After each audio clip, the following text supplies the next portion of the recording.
안녕하세요 여러분, 이승재 강도사입니다. 우리는 오후 성경 공부 시간에 내가 만든 시인이라는 내용을 살펴보고 있는데요. 오늘은 그 마지막 시간으로 제자리를 찾아서 전 인격이 예수 복음을 통과해야 한다라는 주제의 내용을 함께 살펴보도록 하겠습니다. 여러분, 17세기 영국의 목사인 데이비드 클락스는 우리 영혼이 집이라고 한다면 방마다 구석마다 우상이 세워져 있다라고 이야기했습니다. 이 말은 우리 안에는 하나님이 아닌 다른 것으로 가득 차 있다라는 것을 뜻합니다. 여러분, 우리는 참으로 하나님의 지혜를 따라 살아가야 하는 존재들입니다. 하지만 우리의 삶을 보면요, 우리는 하나님의 지혜를 따라야 하나 우리 자신의 지혜를 따라 살아가곤 합니다. 또 하나님의 뜻을 중시해야 하면서 살아가야 하지만 우리는 사실 우리가 원하는 것을 더욱 쫓아가며 살아가는 삶을 살아갑니다. 또 성경은 우리의 삶이 하나님의 영광이 목적이다라고 가르치지만 사실 우리는 하나님의 영광보다 우리의 영광, 우리 자신의 평판을 더욱 중시하면서 살아가곤 합니다. 이와 더불어 클락슨 목사님은 우리가 하나님보다 인간관계를 훨씬 더 중요시 여긴다라고도 이야기합니다. 이러한 사실을 종합하여 볼 때 팀 켈러 목사님은 이렇게 결론을 내립니다. 인간의 마음은 우상을 대량 생산하는 공장과 같다라고 이야기합니다. 사랑하는 성도 여러분, 이러한 사실로 봤을 때 이렇게 우리 안에 우상을 대량 생산하는 공장이 우리 마음에 있다라는 이 말을 들었을 때 우리는 과연 희망이 여러분 있을까요? 마치 우리가 이런 얘기를 들으면 우리 안에는 희망이 없는 것 같아 보입니다. 그런데 팀 켈러 목사님은 우리에게 이렇게 얘기합니다. 희망이 있다 라고 우리에게 이야기합니다. 그런데 여러분, 이때 우리가 깨달아야 할 것이 두 가지가 있습니다. 첫 번째로 깨달아야 할 것은요, 우리 안에 자리 잡고 있는 그 우상을 뿌리 뽑는다고 하여 모든 것이 다 해결되지 않는다라는 겁니다. 왜냐하면 그 비어있는 자리로 다시 무엇인가가 비집고 들어오기 때문입니다. 그렇게 우리는 우상이 아닌 다른 것을 그 자리에 대신해야 합니다. 그렇다면 여러분, 그 다른 것은 무엇일까요? 우리가 알고 있듯 바로 그 자리는 하나님으로 채워져야 합니다. 그런데 우리 안에 채워질 것은 막연한 하나님이 아닙니다. 이것이 바로 우리가 두 번째로 깨달아 알아야 할 것이죠. 팀 켈러 목사님은 우리가 하나님과 생생하게 만나야 한다라고 이야기합니다. 그렇다면 여러분, 하나님을 만난다, 하나님을 생생히 만난다라는 것은 무엇을 뜻하고 있을까요? 우리는 이 내용을 살펴보기 위해 창세기 32장에 등장하는 야곱의 이야기를 함께 살펴보도록 하겠습니다. 여러분, 야곱은 자신의 집을 떠나 자신의 외삼촌 라반의 집에 거주하고 있었습니다. 야곱은 라반의 집을 거주하며 가족도 얻고 많은 재산도 소유하게 됐습니다. 하지만 창세기 31장 1에서 2절에 보니 그의 주변에는 아주 큰 어려움이 있었습니다. 창세기 31장 1에서 2절은 이렇게 기록되어 있는데요. 야곱이 라반의 아들들이 하는 말을 들은즉 야곱이 우리의 아버지의 소유를 빼앗고 우리 아버지의 소유로 말미암아 이 모든 재물을 모았다 하는지라. 야곱이 라반의 안색을 본즉 자기에게 대하여 전과 같지 아니하더라 라고 기록되어 있습니다. 외삼촌과 그의 아들들, 곧 사촌들은 야곱에게 반감을 품었습니다. 이 사실을 안 야곱은 자신의 아내와 자녀들을 데리고 라반의 집을 떠나 다시 자신의 고향, 자신이 떠나왔던 그 고향으로 돌아가려 합니다. 그런데 여러분, 이때 모세는 아주 재밌는 이야기를 한 가지 하는데요. 바로 19절에서 라헬에 대하여 다음과 같이 언급을 합니다.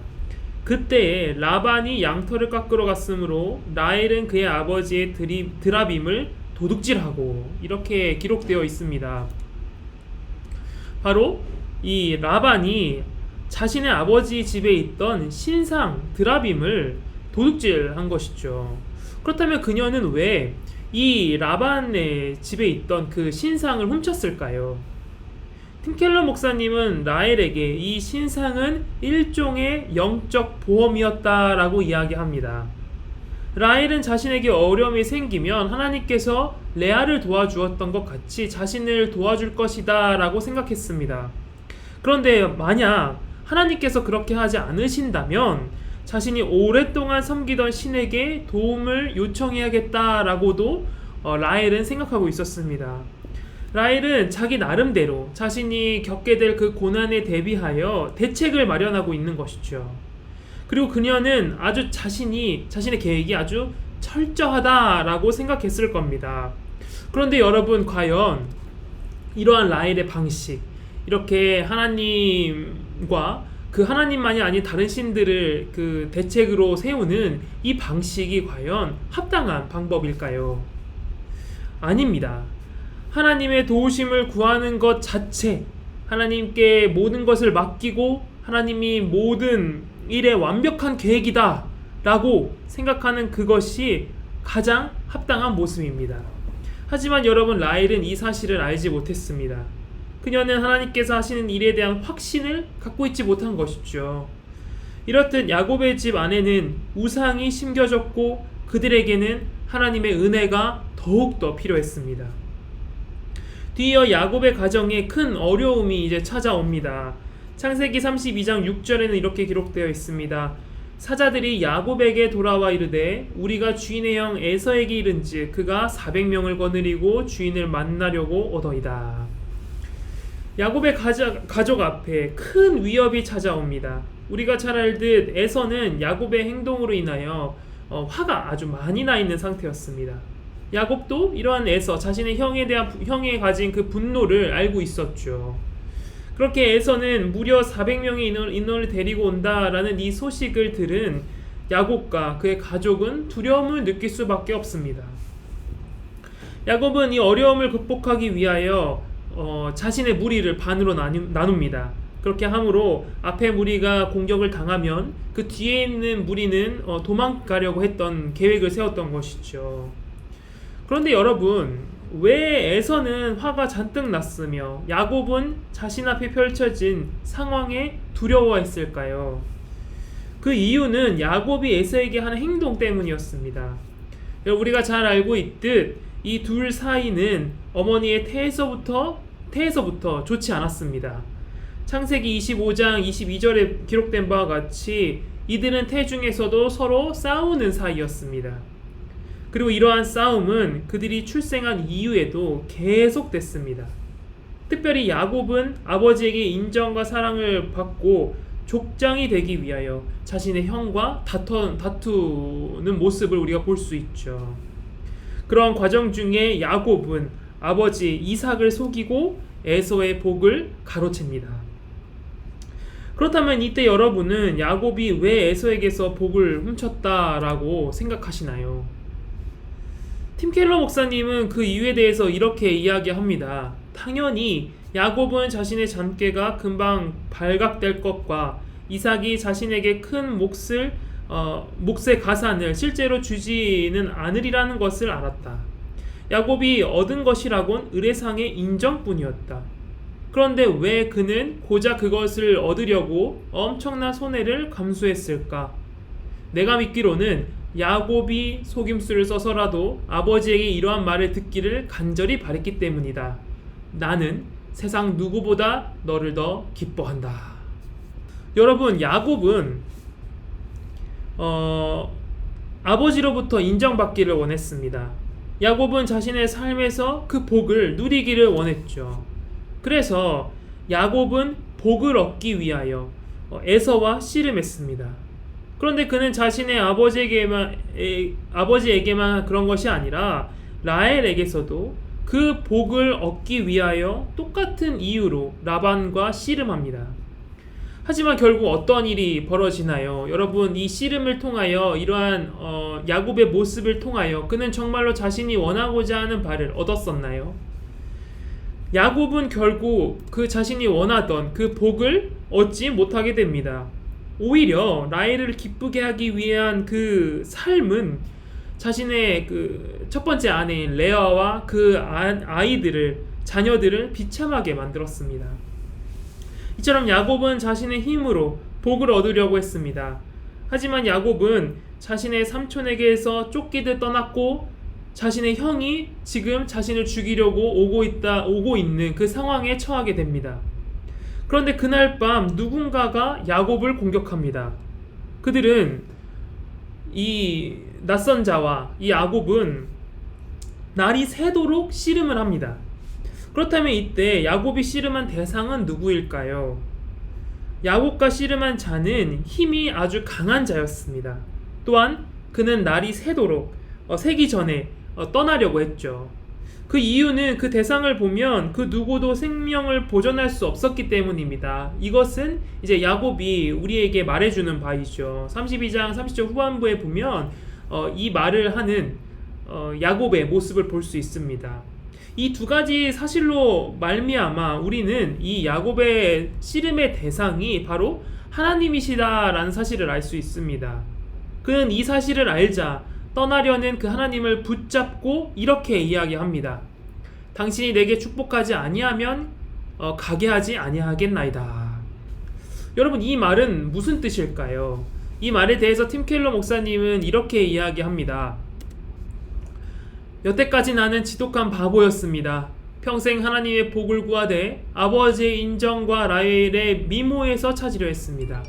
그런데 그 복은 하나님 안에 있습니다. 이제 하나님이 내게 축복하지 않으시면 보내드리지 않겠습니다. 다른 것은 중요하지 않습니다. 이러다가 죽어도 좋습니다. 하나님의 복이 없으면 내게 아무것도 없는 거니까요. 다른 무엇으로도 안 됩니다. 이렇게 이야기를 합니다. 그리고 그 결과는 하나님의 축복을 받는 일이었습니다. 야곱은 하나님께 매달렸고 그는 자신이 그토록 갈망하던 복을 드디어 얻게 됩니다. 야곱은 절름발이가 되었지만 하나님의 복을 받고 겸손해졌으며 담대한 자로서 살아가게 됩니다. 여러분, 이 이야기를 여러분들이 이제 듣게 되면 어떤 마음이 생각이 드시나요? 야곱은 사실 하나님의 복을 받을 만한 사람이 아니었습니다. 그는 교활했고 많은 악한 일을 행한 자였죠. 야곱은 그저 하나님을 붙들었다라는 그 이유 하나만으로 하나님께 복을 받습니다. 그렇다면 왜 하나님께서는 이 교활하고 악한 야곱에게 복을 내려주신 걸까요? 그 답을 우리는 예수 그리스도 안에서 찾을 수 있습니다. 하나님께서는 야곱을 살리기 위하여 연약한 척을 하셨습니다. 하지만 예수님께서는 이런 연약한 척만 하신 것이 아니라 실제로 사람이 되셔서 연약해지셨습니다. 갈라디아서 3장 13에서 14절에는 이렇게 기록되어 있습니다. 그리스도께서 우리를 위하여 저주를 받은 바 되사 율법의 저주에서 우리를 속량하셨으니 기록된 바 나무에 달린 자마다 저주 아래에 있는 자라 하였습니다. 이는 그리스도 예수 안에서 아브라함의 복이 이방인에게 미치게 하고 또 우리로 하여금 믿음으로 말미암아 성령의 약속을 받게 하려 함이라. 아멘. 야곱이 하나님을 뵙고도 살 수 있었던 것은 예수님께서 야곱을 비롯한 우리 모두의 죄의 형벌을 대신 치르셨기 때문입니다. 바울은 갈라디아서 3장 14절 마지막에 믿음으로 말미암아 성령의 약속을 받게 한다라고 기록했습니다. 그렇다면 이때 그 성령의 약속은 무엇일까요? 갈라디아서 4장 6절에서 바울은 하나님의 그 아들의 영을 우리 마음 가운데 보내사 아바 아버지라 부르게 하셨느니라 라고 또한 이야기합니다. 다시 말하면 우리는 성령으로 말미암아 믿음으로 우리의 아버지를 믿으며 그분을 우리의 아버지라 부르며 살아가게 되는 것이죠. 그리고 우리의 아버지께서 주시는 사랑과 복을 누리며 실제로 누리며 살아가게 되는 겁니다. 이것이 바로 우리 또 야곱이 누린 은혜입니다. 그리고 우리가 누리는 은혜와 복이기도 합니다. 우리는 이제 그리스도로 말미암아 성령으로 말미암는 복을 누리며 살아가게 되는 것이죠. 그리고 이것이 바로 우상 숭배를 퇴치하는 묘약이라고 팀 켈러 목사님께서는 말씀하십니다. 이 복이 있어야만 우상은 더 이상 우리의 삶에서 필요하지 않게 되는 것이죠. 사랑하는 성도 여러분, 우리는 오늘까지 총 7번에 거쳐 우리 안에 심겨져 있는 우상에 대해서 살펴봤습니다. 이 책을 보며 개인적으로 느끼는 것은 우상이 정말 우리 깊숙이 정말 눈치챌 수도 없게끔 아주 뿌리 깊게 심겨져 있다라는 사실입니다. 그렇다면 우리 안에 심겨져 있는 이 우상을 우리는 어떻게 발견할 수 있을까요? 팀 켈러 목사님은 이 책의 에필로그에서 그 방법을 총 4가지로 우리에게 알려주고 계십니다. 첫 번째로 생각의 내용을 점검하라 라고 말씀하십니다.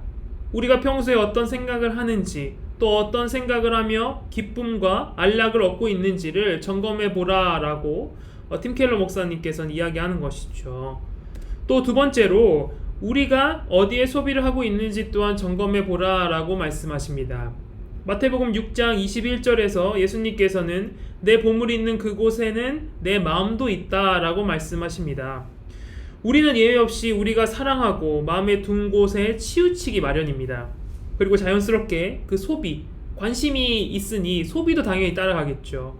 소비도 그 사랑하는 곳을 향하게 됩니다. 그리고 그곳에 너무나도 과한 소비가 이루어지고 있어 절제해야 되는 수준까지 간다면 우리는 이것이야말로 우상을 섬기고 있다라는 징후로 봐야 할 것입니다. 세 번째로 이것은 믿는 자를 위한 식별법인데요. 정말로 우리가 무엇을 위해 사는지, 우리에게 실제 신은 누구인지를 우리는 점검해야 합니다. 특히 이 일은 기도와 관련되어 있습니다. 여러분은 기도 응답을 받지 않았을 때에 어떻게 행동하고 계신가요? 아쉬움을 느끼시나요? 아니면 하나님을 믿으며 그러한 아쉬운 감정들을 다 밀어내고 계신가요? 기도한 대로 되지 않아 분노하며 절망에 빠져 우리가 살아가고 있다면 우리의 실제 신은 하나님이 아니라 그 이루어지는 것일 수 있습니다. 마지막으로 우리 스스로가 가장 통제하기 힘든 자기 감정이 무엇인지를 우리는 한번 확인해 봐야 합니다. 두려움, 절망, 죄책감, 분노 이런 것들이 왜 내 안에 생겨나는지 우리는 점검해 봐야 합니다. 그리고 그것을 점검해 보면 우리는 대부분 그러한 것들이 우리의 우상과 관련이 있다라는 사실을 발견하게 됩니다. 성공, 성취, 사랑, 권력 등 우리가 앞서 계속해서 이 오늘을 포함한 7주 동안 살펴봤던 그 우상들이 우리 안에 자리 잡고 있다는 사실을 우리는 발견하게 될 겁니다. 사랑하는 성도 여러분, 이처럼 우상 숭배는 단순히 이방신만을 섬기는 문제가 아닙니다. 하나님 외에 다른 곳에 우리의 마음이 있다면 우리는 이미 우상을 섬기고 있는 것이죠. 하지만 앞서 이야기했듯 우상은 제거하는 것에서만 끝나서는 안 됩니다. 그 제거한 부분에 새로운 것이며 동시에 올바르고 완전한 것을 채워 넣어야 합니다. 그리고 그것은 바로 하나님 한 분뿐입니다. 만약 영원하시며 완전하신 그 분으로 채워지지 않는다면 종류는 다를지라도 새로운 우상이 우리의 그 빈 자리를 채울 겁니다. 그렇다면 우리는 어떻게 하나님을 우리 안에 채울 수 있을까요? 바로 그분이 하신 일을 온전히 알아가는 겁니다. 바로 예수 그리스도를 오직 예수 그리스도 통하여 우리에게 베푸신 그 사랑을 우리는 깨달아 알아야 합니다. 우리는 우리를 대신하여 고통을 겪으신 예수님의 희생적인 고난과 사랑을 기뻐하고 우리 안에 있는 죄를 배척하며 미워해야 합니다. 그렇게 우리는 기뻐하며 하나님 앞에서 우리의 죄를 돌이켜 회개해야 합니다. 특히 팀 켈러 목사님은 우리가 주님 안에서 기뻐해야 한다라고 이야기하십니다. 왜냐하면 기뻐하는 사람은 그 대상을 귀히 여길 뿐만이 아니라 그 가치를 음미하는 자이기 때문입니다. 그리고 그 아름다움과 중요성을 마음에 새기며 안식을 누리며 살아가는 자들이기 때문입니다. 이처럼 우리는 우상을 멀리하고 참된 주인이시며 구원자이신 예수 그리스도만을 바라보며 살아가야 합니다. 여러분, 우상의 끝은 절망과 고통뿐이라면 참된 하나님을 의지하고 우리의 주 되시는 예수님이 하신 그 일을 깨달아 알아 살아간다면 그 끝은 기쁨과 소망이 넘쳐나게 됩니다. 우리는 이 땅에서 이 우상과의 싸움을 여러분 계속해야 됩니다. 그런데 여러분, 이 말은 어찌 들으면 너무나도 고통스럽고 또 우리를 지치게 만들 수 있습니다. 그런데 여러분, 우리가 우리의 힘으로 이 우상과 싸워 나간다라고 한다면 우리는 지칠 수밖에 없습니다. 여기서 우리가 알아야 할 것은 이 우상과 싸워 나가는 그 힘은 우리의 힘이 아니라 바로 하나님의 그 힘으로, 주께서 우리에게 주시는 그 힘으로 이 싸움을 해 나가야 한다라는 겁니다. 하나님의 능력으로 이 우상과 싸워 나가야 하고, 이 우상과의 싸움에서 하나님과 동행함으로 승리를 이뤄내야 합니다.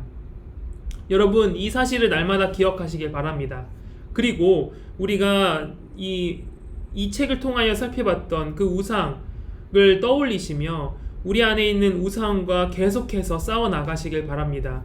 그렇게 우상과 싸워 나가는 동시에 우리의 주님께 더욱 가까이 다가가며 그분께서 우리에게 베풀어진 그 사랑을 깨달아 알으며 살아가는 그 가운데 기쁨과 안식을 누리는 우리 모두 되길 바랍니다. 감사합니다.